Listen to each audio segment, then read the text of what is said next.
Luz na mente, paz no coração, energias positivas, uma vida cheia de realização para todos. Meus irmãos, na sexta-feira agora, então, né, nós vamos ter a palestra presencial às 7h30 da noite, né, corrigindo, no último vídeo eu falei que seria às 7 horas, eu peço desculpas por isso. Então eu estou mandando material para o grupo, alguns materiais para o grupo, estou fazendo esses vídeos com o objetivo de contemplar as pessoas que não poderão estar pessoalmente, né, na palestra, enfim, uma forma da gente fazer essa discussão, esse debate chegar, né, até mais pessoas, enfim. Eu gostaria aqui, né, de novamente pedir desculpas porque esse começo do curso, né, a protossíntese, ele é um livro considerado difícil, o começo dela é muito abstrato e eu tô vindo aqui gravar esse vídeo para vocês com o objetivo de dar algumas ferramentas, né, para incrementar o grau de entendimento de vocês acerca de algumas coisas do espiritual. Quando eu falo de ferramenta, imagine que você tenha um motor muito tecnológico, né, no centro de uma sala, né, e você precisa desmontar esse motor. Se eu te der apenas uma chave de fenda, essa tarefa ela vai ficar impossível, né? Porque você vai, na verdade, precisar de muito mais do que uma chave de fenda. Nós vamos precisar de um manual com uma sequência correta, né? De tudo aquilo que eu preciso fazer. Você vai precisar de várias ferramentas, talvez até de ajuda, né? E isso também é verdade quando nós estamos falando de cosmovisão, quando nós estamos falando de graus de entendimento das coisas, né? Principalmente as coisas do sagrado. Então, esse momento ele é mais filosófico, né? Mais reflexivo, considerando que a filosofia ela é uma ferramenta de busca da verdade, né? Um processo de depuração do conhecimento. E o objetivo é, portanto, eliminarmos processos de ilusão, processos de não entendimento. Melhorarmos o nosso entendimento, aprimorarmos o nosso entendimento, aprofundarmos o nosso entendimento para que a gente consiga ter uma visão mais clara, né, das coisas. Veja,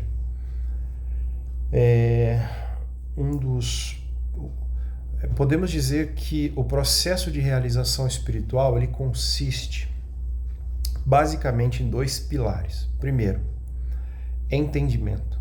O segundo, processo de ressonância. Então, ressonância, né, autoexplicativo, né, a gente estabelecer ressonância com coisas positivas, né, com sentimentos, pensamentos positivos.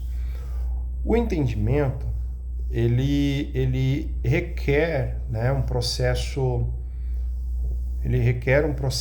esse processo filosófico, né? Porque o entendimento é uma coisa que, quando acontece, é seguida de um silêncio. Quando alguém explica alguma coisa para você, você faz assim, né? E o que sucede? Vem o silêncio, né? Você é tomado por um silêncio, e esse silêncio, na verdade, é a sua própria natureza, porque a natureza do ser é o silêncio, né? Tudo que nós buscamos é o silêncio, está no silêncio. Enfim, a gente vai entrar em breve nesses assuntos, né? Então você trazendo paz para a sua mente estando mais silenciosa, e silêncio, como eu sempre digo, não é ausência de som, é ausência de eu, né? Ausência de ego. Fica mais fácil da sua mente proceder ao processo de transcendência, porque o termo transcendência está em todas as religiões, né? Todas as grandes escolas filorreligiosas, né, do mundo antigo, elas trazem essa terminologia, transcendência. A pergunta é, transcender o quê? O que eu preciso transcender? Transcender a mente. E aí a gente vai aos poucos, né, entrando justamente no motivo de eu estar gravando esse vídeo para vocês, meus irmãos, que é o de dar ferramentas de entendimento. Então, nesse vídeo de hoje, eu pretendo citar topicamente algumas ideias e dar definições para que você tenha mais ferramenta de entendimento, para que você não precise usar só uma chave de fenda para abrir um motor complexo, para que você consiga ter mais recursos, para que você entenda o que é esse processo religioso, para que um dia a gente possa falar de realização espiritual, para que a gente possa conseguir entrar com uma maior tranquilidade no capítulo número 1 da protossíntese, que é um capítulo complexo, né, mais filosófico. Então eu tô te dando ferramentas, a ideia é essa, tá? Então eu trouxe alguns assuntos aqui e eu gostaria de começar pela definição do que somos nós. Nós somos o quê, né? A Umbanda, ela tem um objetivo, né? O movimento umbandista tem um objetivo que é resgatar a cidadania planetária, né? No ser, fazer com que nós sejamos conscientes de que nós somos consciências, né? Veja que a própria palavra consciência, ela é uma palavra com diversos usos, né? Diversos empregos, né? Enfim, ela é uma palavra... ela pode ser tomada como consciência do ponto de vista da mente ou do ponto de vista do espírito, né? Então, quando eu falo assim, que sou eu? A resposta é: eu sou o que eu sou. Eu sou um ser espiritual, adimensional, atemporal, né? Eu sou um espírito, um ser, não submetido às leis do tempo. Se eu entendo, né? Se eu tenho essa concepção interna de que eu sou o ser espiritual, então eu entendo que eu não sou o meu corpo, por exemplo, né? Que o meu corpo, ele perece. Então, olha só, como que você sabe que o tempo está passando agora? Há duas formas, né? Você olha para o relógio, se você olhar agora para o relógio, você vai ver o ponteiro percorrendo um espaço. E ou então, se não tiver um relógio na sala, você ficar olhando para minha cara o tempo todo, você vai ver que ao longo do tempo o meu corpo vai se transformando. Então há um processo de transformação da matéria, né? Então a matéria, ela está submetida ao tempo, ela está submetida a esse processo de transformação. A matéria, ela ocupa um lugar no espaço. Mas se não há corpo, se não há matéria, não há espaço a ser percorrido, então como você vai saber que o tempo passa? Não vai saber, porque não haverá tempo. Então, se você não é seu corpo, você é o nada. Esse nada é ele não é só um nada de ausência de matéria, mas quando o Caboclo Sete Espadas, na protossíntese cósmica, ele vai falar do espírito, ele fala do ser no seu estado puro, que não agregou sobre si sopro de matéria, energia massa, energia densa, né? Essa parte é um pouco complicada de entendimento. Ela é uma parte que costuma dar um nó na cabeça das pessoas. Por quê? Porque eu tô aqui conversando com você, gravando esse vídeo e pretendo ser didático. E mesmo sendo didático e tentando explicar para você, eu não estou saindo do domínio da mente, porque eu não sou a minha mente, eu uso a minha mente. Então vamos com calma. O que sou eu? O ser espiritual. O que não sou eu? Eu não sou meu corpo, eu não sou a minha mente. Ok. O que é a mente? A mente, ela não é o cérebro, tá? Não vamos confundir. A mente, ela é o conjunto dos seus pensamentos. E, ao mesmo tempo, receptáculo da informação dos 5 sentidos. Então, olha só. Eu sou o que eu sou. Eu sou um ser espiritual. Eu sou o ser, o si mesmo, o self. Eu não sou a minha mente. A mente é o conjunto de pensamentos com os quais nós temos uma tendência a nos identificarmos, e o nome disso é ego. O egocentrismo, centrado no ego, né? Lógico que existem muitas concepções, né, de ego, concepção freudiana, enfim. Mas quando eu estou falando de ego aqui, eu estou falando de conjunto de pensamentos. E egocentrismo é estar centrado no ego, é o processo de identificação com pensamentos. E pensamentos, eles não nos definem enquanto ser.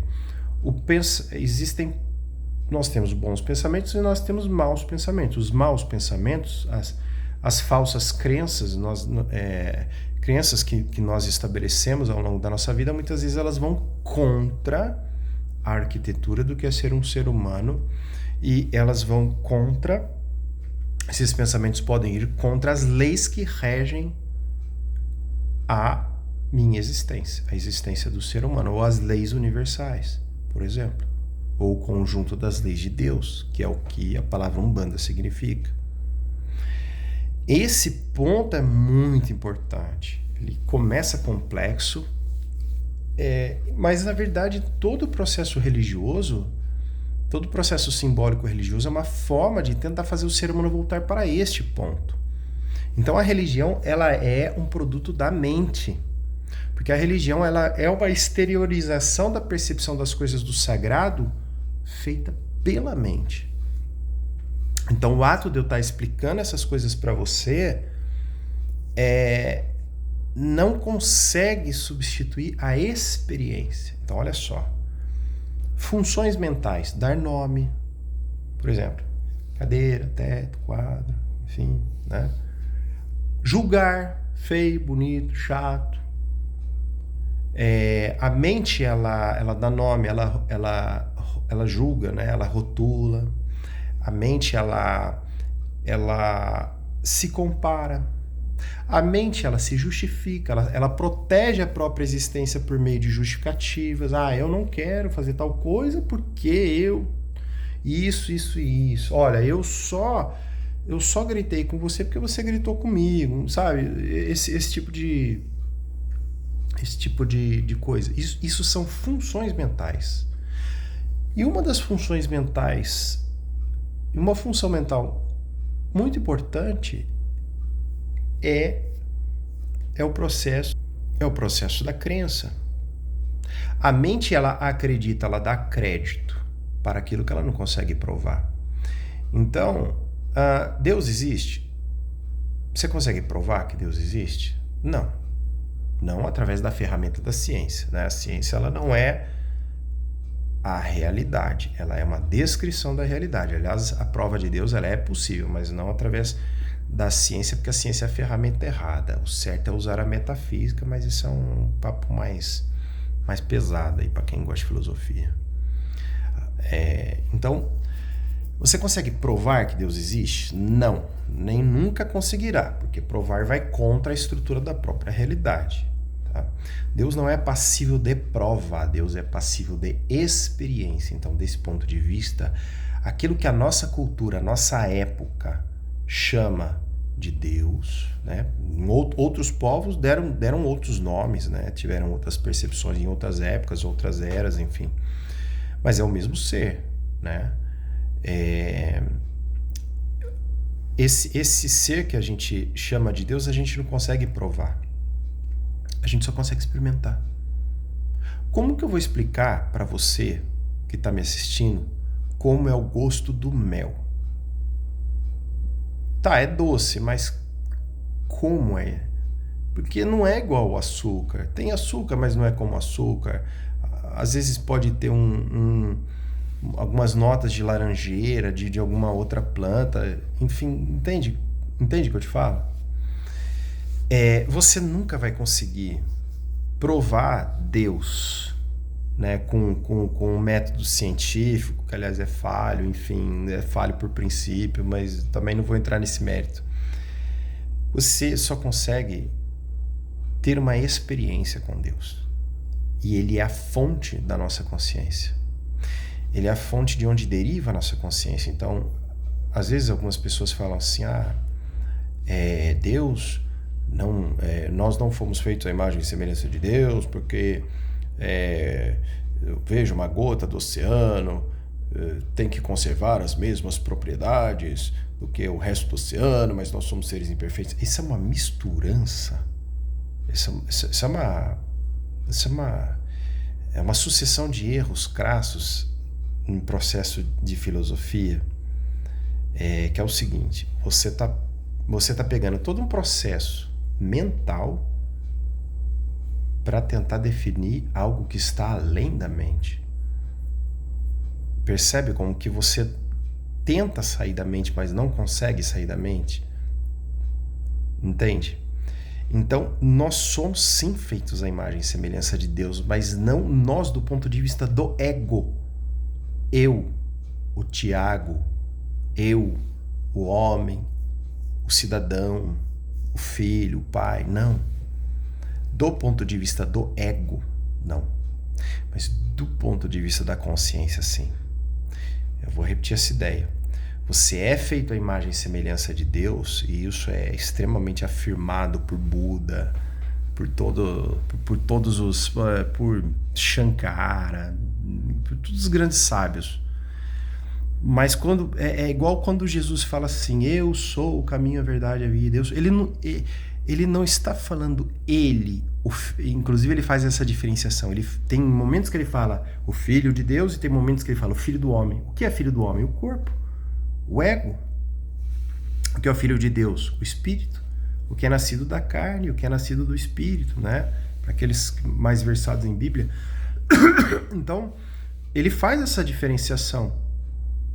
Então, quando ele fala, eu sou o caminho, a verdade e a vida, eu sou a luz do mundo, que me segue não andará nas trevas e terá a luz da vida, eu sou a porta aberta que nenhum homem pode fechar. Quando ele fala eu sou, ele não está falando eu sou do ponto de vista do ego, porque senão é lógico que você nunca será feito à imagem e semelhança de Deus, porque a condição humana, ela é uma condição de imperfeição. Por quê? Porque o ser humano está inserido na matéria. A matéria, ela é essencialmente, intrinsecamente paradoxal. Você tem aqui o dia, a noite, seco, úmido, indo, vindo, perto, longe, enfim. Tudo na matéria é imperfeito, é paradoxal, é impreciso. Você nunca vai saber quantos átomos existem nessa caneta, porque vai contra a estrutura da própria realidade. Você nem daqui 1000 anos, com todo o processo de inteligência, saberá exatamente. Você pode saber da ordem de quantos átomos existem. Tantos mols de carbono, tantos mols disso, daquilo, mas é tudo aproximadamente. Você nunca saberá, porque vai contra a estrutura da realidade. Então, nós somos seres espirituais, feitos à imagem e semelhança de Deus do ponto de vista da consciência, do espírito imaterial, atemporal e não submetido às leis do tempo. Pesado, né? Te peço desculpa por isso. É pesado. Reflita sobre isso. Ouça várias vezes essas coisas que eu estou falando para você. A ideia é dar ferramentas, tá? Então, eu sou uma consciência, eu não sou a minha mente, e a grande ilusão, o véu de Maia, é que eu acho que eu sou a minha mente. Esse é o ponto. E eu ainda vou bater muito nessa tecla com vocês, tá? Quero também aqui, en passant, falar de alguns outros pontos que são importantes. Primeiro, a definição de graus de consciência. Há seres que têm maior ou menor grau de consciência. Grau de consciência do quê? Que nós somos conscientes ou não em relação a alguma coisa. Da realidade última de todas as coisas. O eu sou, o ser. Aquilo que é imaterial, atemporal, eterno. Né? Então, graus de consciência geram, estratificam a humanidade, por exemplo, em pessoas com variados graus de consciência, por exemplo, dentro de religiões. Tem pessoas que são mais materialistas, tem pessoas que são menos materialistas, tem pessoas que são mais dogmáticas, tem pessoas que são mais universalistas. E a tendência a ser dogmático é indício de um menor grau de consciência. Quanto mais projetado na sua mente você está, quanto mais você acha que você precisa ser acadêmico e defender grandes ideias filosóficas. Não, A mente ela é importante, o processo de inteligência é importante, mas única e exclusivamente para tirar os outros seres humanos iludidos do processo, desse labirinto, né? Construído pela própria razão, né? As justificativas, né, que afastam a gente do nosso próprio coração. Porque, veja, o reino dos céus é dos parvos, né? Também, né? Ou seja, você não precisa ler livros e ser douto para que você atinja o processo de iluminação, que esse é um processo essencialmente estabelecido dentro do processo de ressonância, né? Então, o Deus está sentado em nosso coração, né? É interessante que no inferno de Dante, a saída do inferno nunca é pela periferia, é pelo centro. Essa é uma metáfora que poucos percebem. E o centro do homem é o coração, né? Quero também aproveitar aqui e falar sobre poxa, por que estamos conversando, né, sobre essas coisas pesadas, filosóficas e tudo mais, né? Isso aí é Umbanda, né? Toda religião, ela possui aspectos esotéricos, ou seja, internos, e exotéricos, aspectos externos. Isso não tem por objetivo separar as pessoas e dizer, nós somos melhores. Não é por aí. A ideia é apenas cultivar com maior carinho, né, alguns conhecimentos para que a gente consiga fazer esse processo, né, de transmutação dos elementos densos da nossa personalidade, para que a gente consiga descobrir as virtudes dentro de nós e, tendo mais virtudes, que nós consigamos ter mente mais silenciosa e descobrir a nossa real natureza. A nossa real natureza é o silêncio.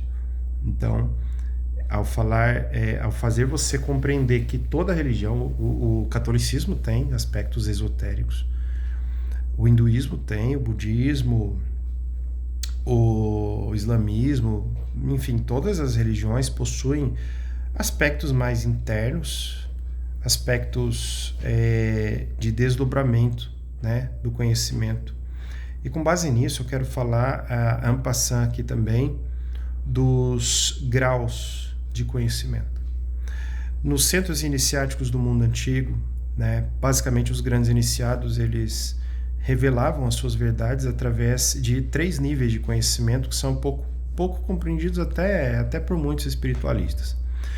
O nível androgônico, né, que é o grau positivo, né, por assim dizer, que é o nível que é o conhecimento para as massas. Veja, você não pode ir revelando o conhecimento de uma vez e jogar uma luz no olho das pessoas assim do nada. Você precisa fazer isso aos poucos, né? Para você não enlouquecer as pessoas. A luz em excesso ela pode cegar. Então, o nível androgônico é uma forma de você expor o conhecimento para as pessoas, mas de forma branda. E isso vem através dos mitos, das lendas, das parábolas, dos contos, das histórias, das historietas, enfim, né? Que é quando você usa a linguagem universal, que é a linguagem do subconsciente, para que você consiga comunicar estruturas, princípios universais, mas de forma tranquila. Existe um outro nível que está acima, que é a explicação do mito. Então, por exemplo, se você tem um aspecto mitológico de Adão, um homem que, né, tá lá, Eva, uma mulher, comeu a maçã, tá descendo do paraíso. E aí o processo cosmogônico é a explicação desse processo. E aí você entende que o princípio adâmico é o princípio espiritual, o princípio da Eva é o princípio da matéria, e que essa história ela narra a saga da interpenetração do espírito na matéria, e aí você começa a ter uma visão mais aprofundada. Beleza, mas ainda assim você está nos domínios da mente, você ainda não foi além da mente. Que é justamente o tema do terceiro nível, que é o teogônico. Então você tem androgônico, cosmogônico e teogônico. O que é a teogonia? O aspecto absoluto, né? Superlativo, né? Você tem o positivo, relativo, acho que é isso, né? Os que são mais os que são mais, os que manjam mais aí, né? O aspecto teogônico, ele nada mais é do que a sua experiência imediata com Deus. Por isso que dentro processo, né, iniciático profundo, né, da alma humana, né, se diz, e você vai ver Shankara dizer isso, você vai ver Buda dizer isso, você vai ver os grandes iniciados, né? Para quem conhece, quem realmente tem conhecimento, você sabe que eu estou falando a verdade, que a sua espiritualidade não deve estar submetida à autoridade religiosa. Pesado, né?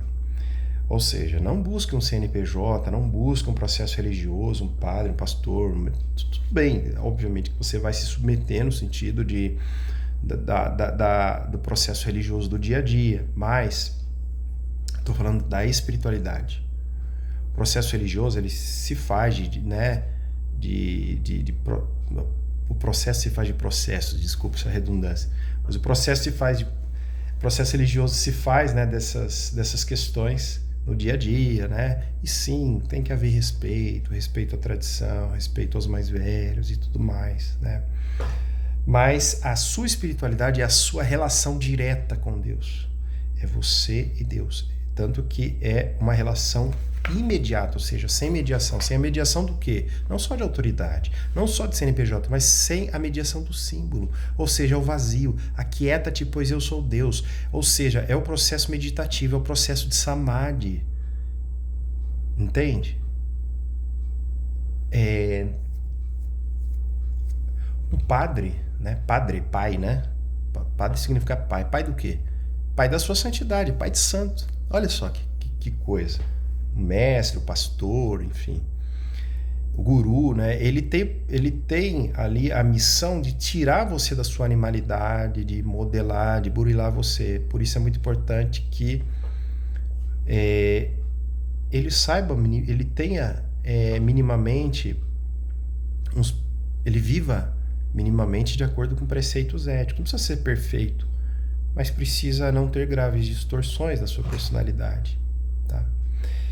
Enfim, esses assuntos são assuntos complexos. Eu peço desculpa, é pesado. Escute várias vezes o vídeo, vale a pena. Se tiver dúvida, mande no grupo. Se tiver dúvida, eu tô postando esses vídeos no YouTube porque eles passou de 5 minutos, não dá para mandar direto pelo WhatsApp. Também vamos deixar disponível aí para quem quiser.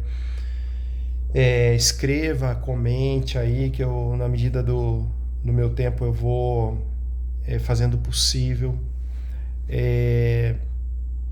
Vou sempre pedir desculpa, né, pela complexidade disso, mas às vezes é preciso a gente encarar alguns desafios, se propor algumas mudanças, para que a gente consiga ter mais silêncio em nossas mentes, né, através do entendimento. Então, eu desejo fraternalmente, de verdade, luz na mente, paz no coração, que você tenha uma vida cheia de realizações positivas, tá bom? Um abraço.